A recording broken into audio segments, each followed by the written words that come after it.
BitLocker is a disk encryption program included with some Windows operating systems that helps protect data by encrypting entire disk volumes. You may be curious about how to turn it off, and in this video I will teach you how to turn it off permanently. Method 1. Turn it off through the control panel. Step 1.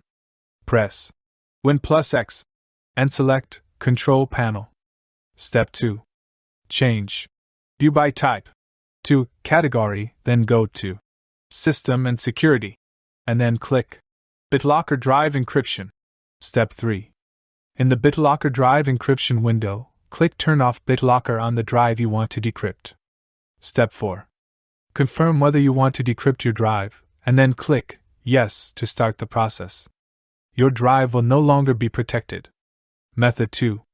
Turn it off with the help of a third-party tool. If you can't find the Turn off BitLocker option on the control panel, then you need Alme software to help you. Step 1.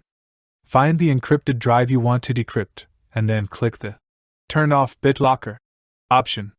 Step 2.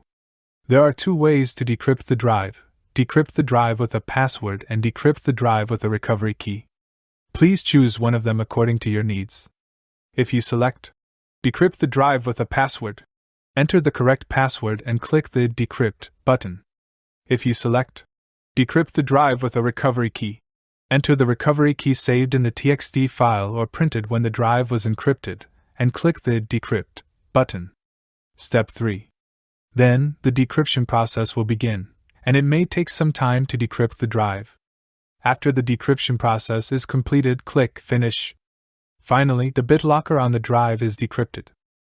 Thank you for watching here. See you in the next 2 videos. If you have any questions, please leave a comment or send us an email.